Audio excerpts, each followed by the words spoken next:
Why Media Group? The fastest growing media group in North America.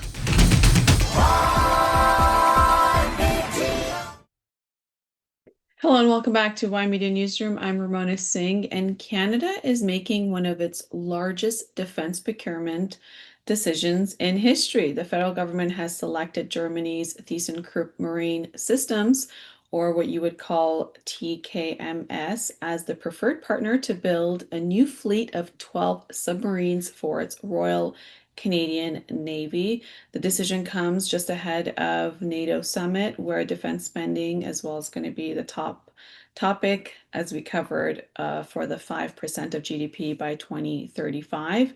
This is a time where NATO is making sure when it comes to security, as well as the discussions of how to meet that spending requirement. Well, there you have it for Canada, and Prime Minister Mark Carney is expected to formally announce this decision before departing for NATO summit in Turkey. Now, this is the new fleets that will replace Canada's aging Victoria-class submarines, which entered service more than 2 decades ago and have faced ongoing maintenance and operational challenges.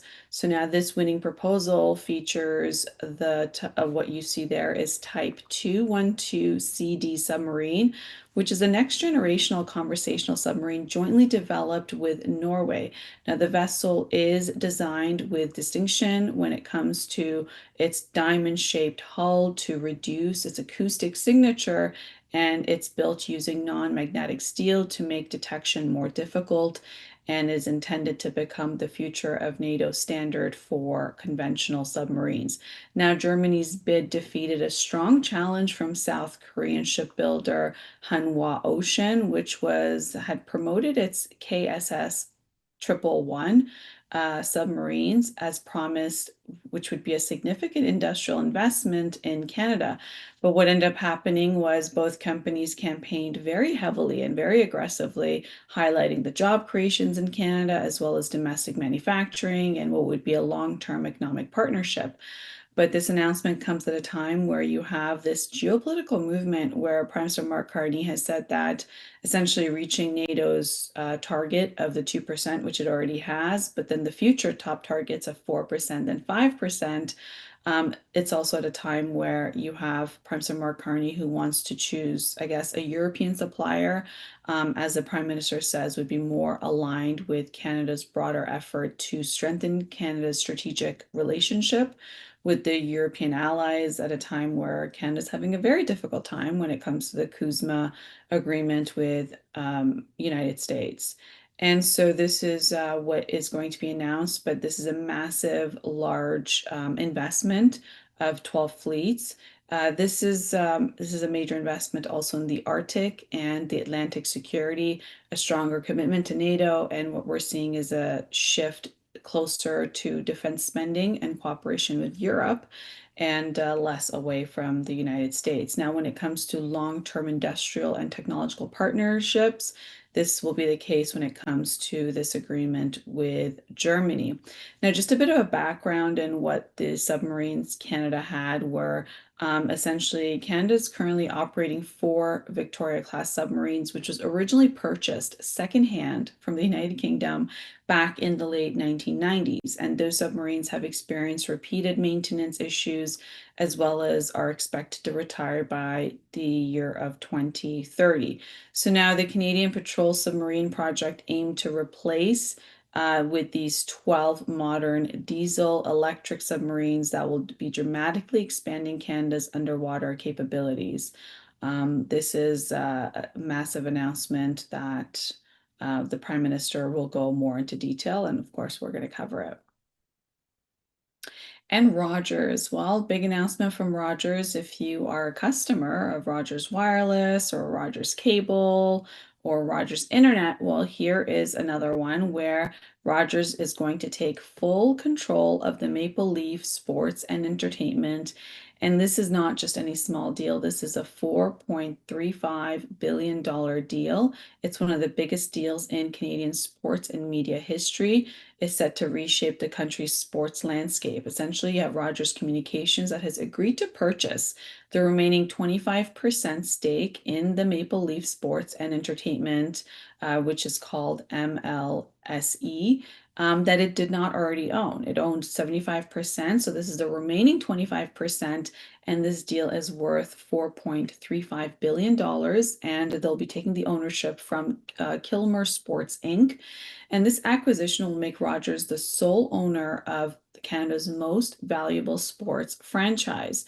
So you have this 100% ownership, which will be massive when it comes to sports entertainment companies in North America, as currently MLSE owns an impressive portfolio of professional sports franchise, which includes Toronto Maple Leafs, the Toronto Raptors, the Toronto FC, and the Toronto Argonauts, as well as Scotiabank Arena and several other development teams. And this deal values MLSE at approximately $17.4 billion, making it one of the highest valued sports organizations in the world. For Rogers, the acquisition strengthens its position not only as a telecommunications company, but now as Canada's dominant sports and media organization. The company already owns the Blue Jays, the Toronto Blue Jays. It controls Sportsnet and has a holding significant of national broadcasting rights to the NHL. So now analysts are saying that this complete ownership by Rogers Communications is to better integrate broadcasting. They're saying when it comes to streaming live events, as well as advertising, sponsorship, and fan experience under one corporate strategy and not have it split up the way it was before. Now, this purchase also reflects what would be a growing value for when it comes to sports franchise around the world. So for over the past decade, you have teams across the NHL, NBA, Major League Soccer. They've recorded an increase in franchise valuations as well as media rights, streaming revenue, and global fan engagement that has grown. So now this transaction is still subject to customary closing conditions and regulatory approvals, but the intention is there, and you can see that there's the handshake on this massive deal. It's showing that, professional sports are no longer just an entertainment business. They've now become very valuable media assets that generate revenue through broadcasting rights, streaming platforms, sponsorship, gambling partnerships, when it comes in terms of putting bets on teams and games, and what it would be in terms of merchandising and live events. So now with Rogers taking full ownership of MLSE, Rogers gains greater control over one of Canada's most powerful sports entertainment ecosystem. Now, the Maple Leaf Sports and Entertainment is one of North America's largest sports ownership groups. Again, I'm going to go over it again. It includes Toronto Maple Leafs, Toronto Raptors, Toronto FC, Toronto Argonauts, the Scotiabank Arena, Raptors 905, and the Toronto Marlies. Now, this is a very significant deal as this valuation will take it to $17.4 billion, where Rogers becomes a sole owner in this entire franchise. And so this is, becoming one of the largest corporation transactions involving Canadian sports. And when it comes to Canadian fans, ownership could really influence a lot of different things when it comes to the broadcasting rights, the streaming services, when it comes to ticketing, as well as sponsorships, and what would be a future investment in teams and facilities. And when it comes to professional sports franchises, they've actually continued to appreciate in value worldwide.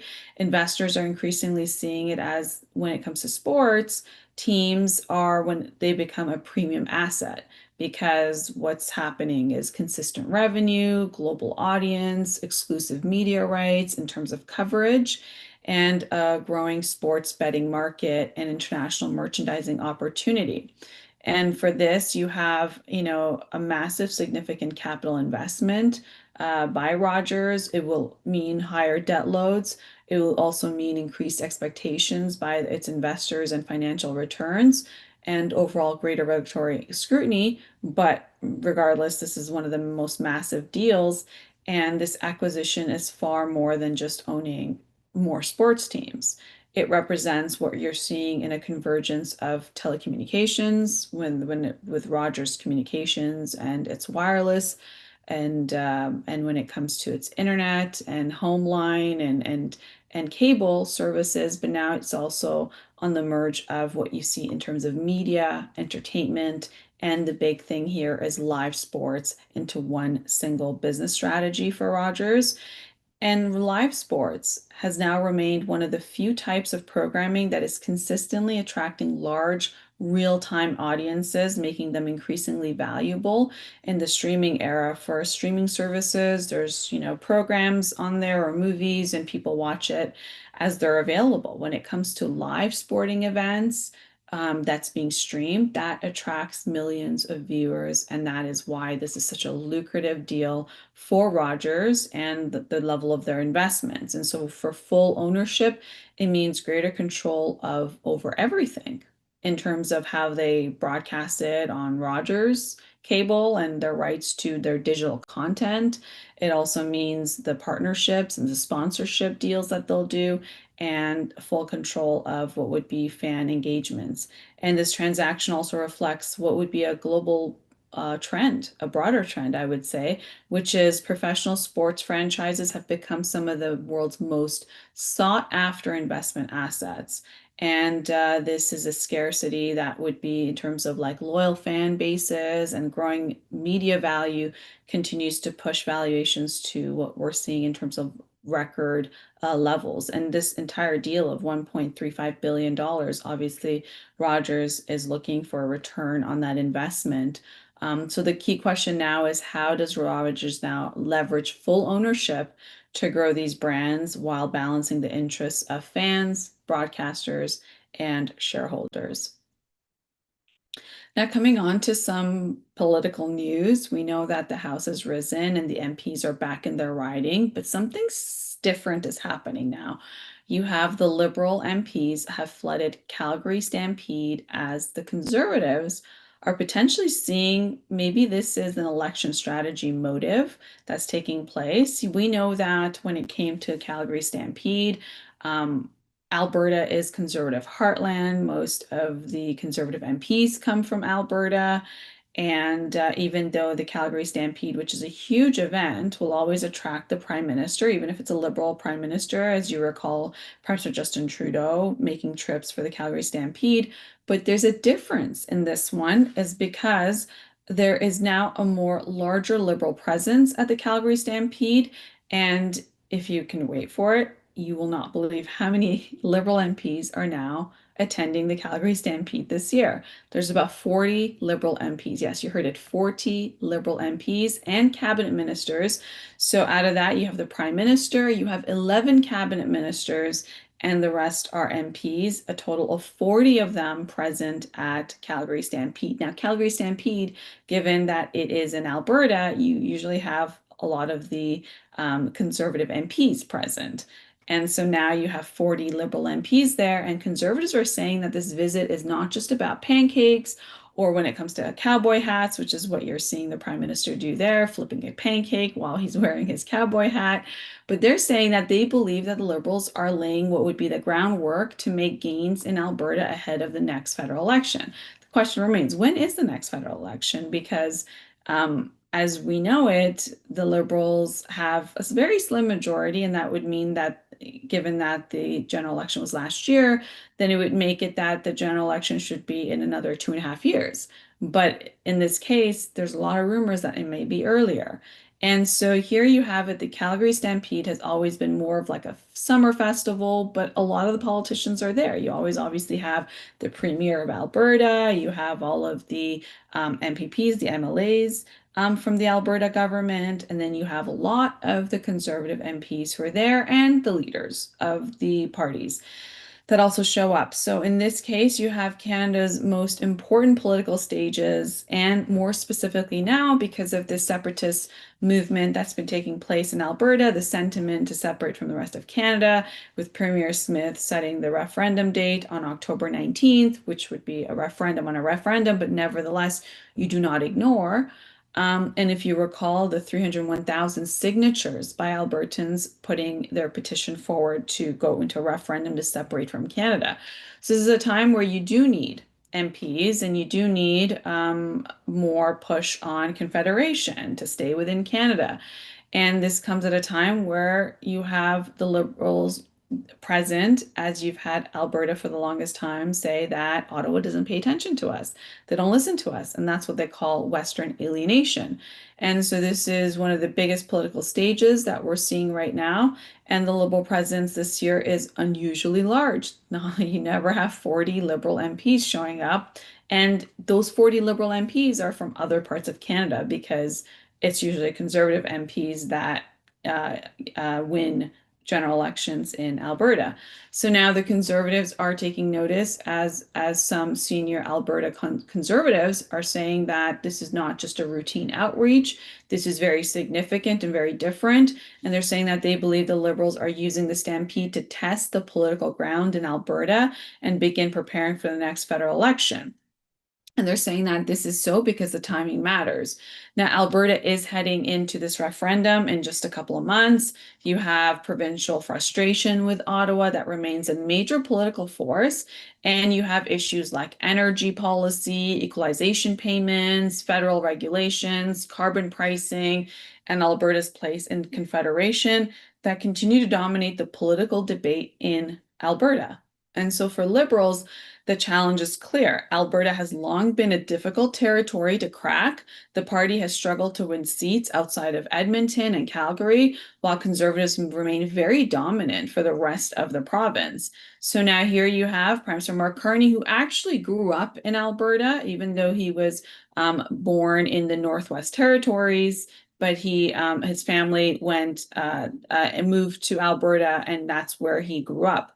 So now here you have him appearing to try to change some of that tone with showing up in Alberta quite often, doing that historic deal with Premier Daniel Smith on carbon capture and tied to pipelines, and actively trying to process the deal to approve pipelines a lot faster. So here you have it again, where he's trying to change the tone and potentially win more seats in Alberta, where his government has been emphasized, what they need to do in terms of economic growth, and changing their regulations from under Prime Minister Justin Trudeau's era to now the Mark Carney era of energy infrastructure when it comes to trade and obviously national unity.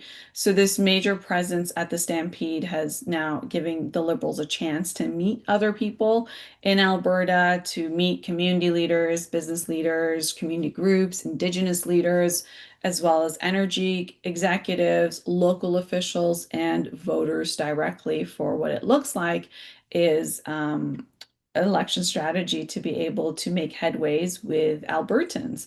And ahead of what we're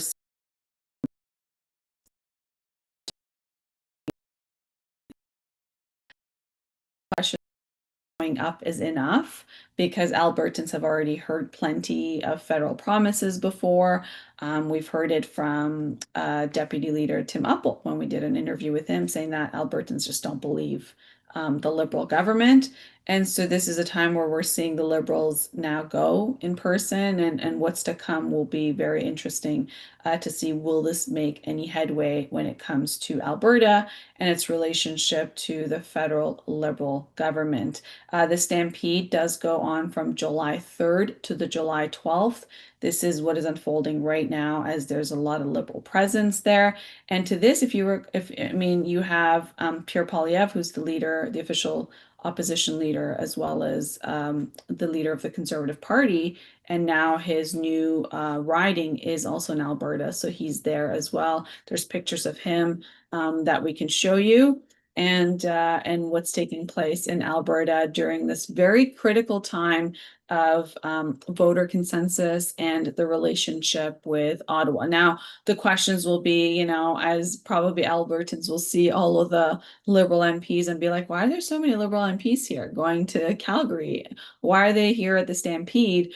Or, is this the real question? Is there an election around the corner?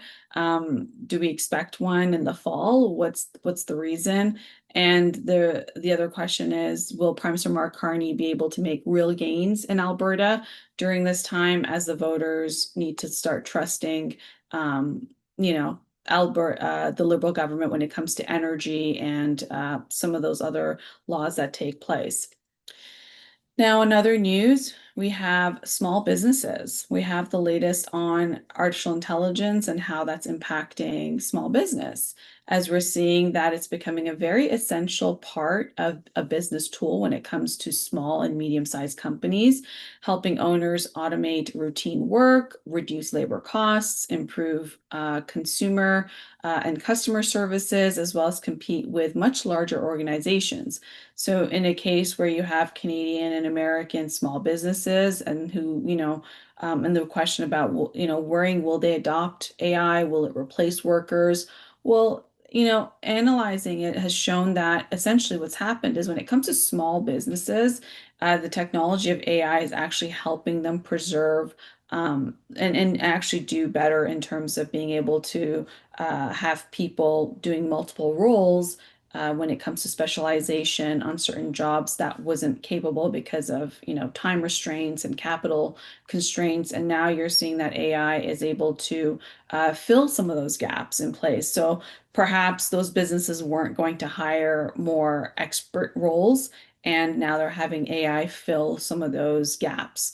And so now you have several small business owners that were interviewed as a large scale from the business community and Business Insider.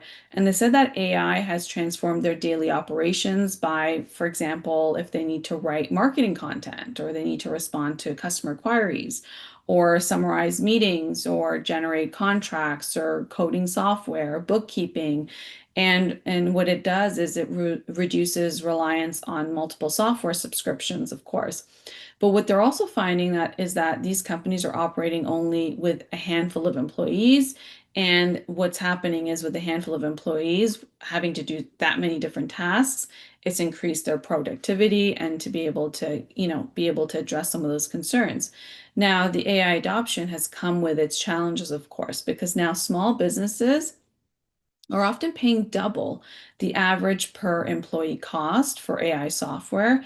And many owners are now worrying that about becoming too dependent on these platforms because, well, the companies that provide these AI platforms and solutions could increase their prices if they want to. For example, if a company is using ChatGPT and they've now subscribed to their monthly, if ChatGPT decides to increase their monthly subscription, then that is something that the small business will have to take on that cost. And then there's so many other AI platforms that are being used. So now there is that fear of overusing AI that could essentially also, if you automate everything and automate responses, even though customers are getting feedback quickly, but there's also the question of will it damage the personal relationships and customer service that is distinguished by a small business from a large corporation. For example, if you contact a small business, it's really nice if somebody picks up the phone, or if you email, it's nice when you have an email come back that seems less automated. Whereas you do not expect to call a large corporation, have someone pick up the phone and not have to go into a queue of some sort with an AI software. So now this is a critical time because it's also showing that, if AI helps small businesses become more productive, that also means that they may hire fewer administrative staff. They may remain competitive longer, reduce operating costs, survive economic downturns, for example. For example, when it comes to administrative costs, right? Paying someone to do administrative tasks or data entry. These are things, or scheduling appointments or taking notes in a meeting. These are things now AI is doing. And if you're spending, $15 a month for a subscription for some of those services, then obviously that's a lot less than hiring an individual and training them. And so here's a time where you're seeing small businesses are becoming competitive compared to larger organizations. But then at the same time, you have some of these costs adding up. So as small businesses rushed into having multiple tools of AI to see how they can integrate them into their business, you're also seeing at a time where, small business could approximately pay like 21, and this is stats that have shown about $21 per employee when it comes to the tools. And then you have larger businesses, pay a fraction of that price, almost 50%, like about $11 per employee when it comes to the tools. So there's all the concerns of also reducing overexpenditure on a lot of different AI tools that maybe not be as necessary. But AI is commonly being used now and replacing people when it comes to customer service replies, bookkeeping, coding, scheduling, marketing copyright, and proposal writing, research. That's why consultants have had a harder time right now, and analysts, because the research and analysis is a lot quicker on AI, and overall document creation or anything that has to do with creatives is something that AI can do within seconds. So many owners are describing AI as a force multiplier, but they're also saying that they're able to retain some of their employees. But the question here is those employees need to now learn some of these tools and stay ahead of the curve on some of these different platforms and the rollouts of the new features that comes about. So this is significant. But when it comes to who is at a disadvantage with this AI revolution, especially also in small business, is anyone who does routine administrative jobs, any traditional SaaS provider, consultants, analysts.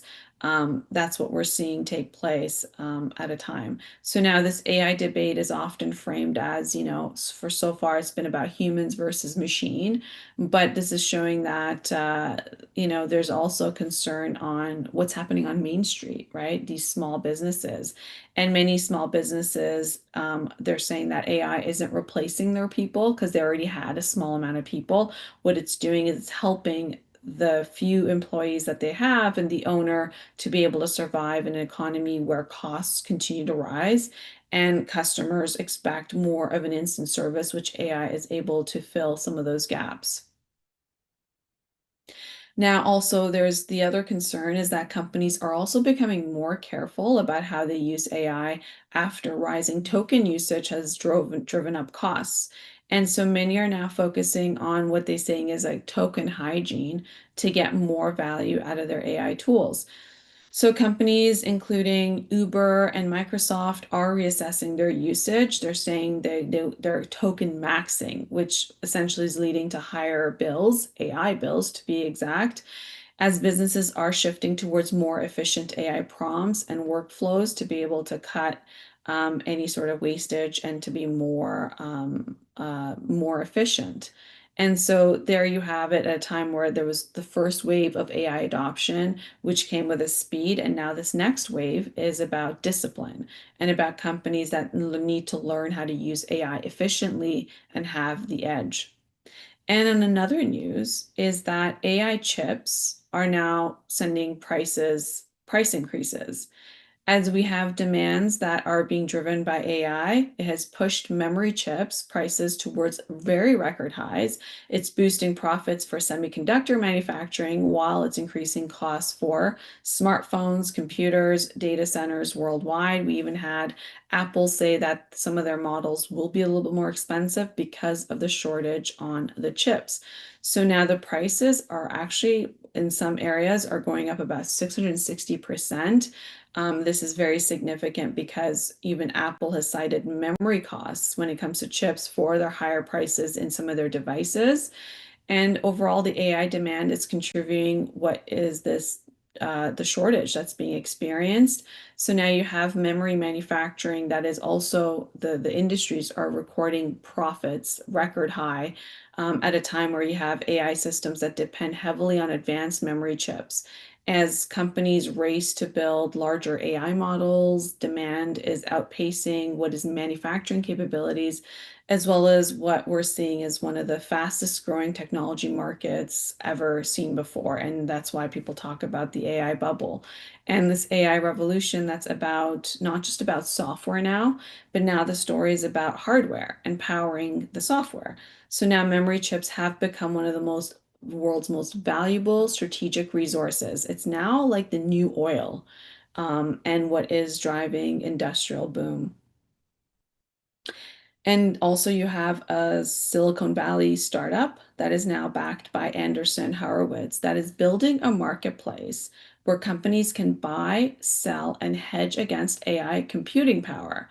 So, there, in this case, we're treating GPUs much like commodities such as oil and natural gas. This is just the next natural phase of this AI revolution and where it's going. So Goldman Sachs has estimated about $7.6 trillion in AI infrastructure spending by 2031. Yes, you heard it right. $7.6 trillion in AI infrastructure by 2031 is the estimates that Goldman Sachs has given. And the startup ORNN Development is developing a CPU trading marketplace where companies currently rely on long-term supply contracts. Essentially, the goal is there to create a financial market for AI computing. So now, as you have AI demand explode virtually in every country, access to computing power has become one of the world's most valuable resources. So you have financial markets that often develop around scarce assets, and in this case, you have computing capacity that is now becoming the next tradable commodity because of this new startup. And big news on this past wedding, that was America's 250th anniversary. That was followed by Canada Day. Well, the big news is that Taylor Swift, superstar, and Travis Kelce have now are wedded. And this was a secret wedding, which a lot of people suspected because of all the renovations that were being done to Madison Square Garden. But of course, it was a star-studded guest list.